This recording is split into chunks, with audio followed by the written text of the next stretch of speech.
మధ్య ఖచ్చితంగా ఒక చేజ్ సీక్వెన్స్ ఉంటుంది. జెంటిల్మెన్ నుండి భారతీయుడు 2 వరకు ఇది కొనసాగుతూనే ఉంది.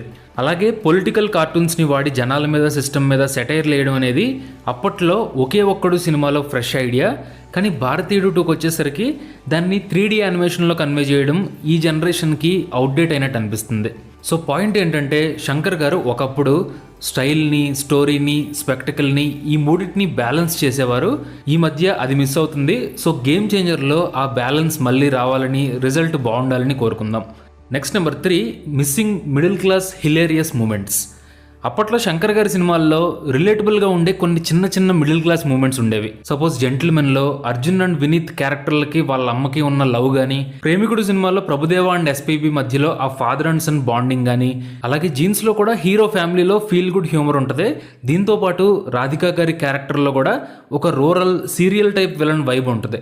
అలాగే అపరిచితుడు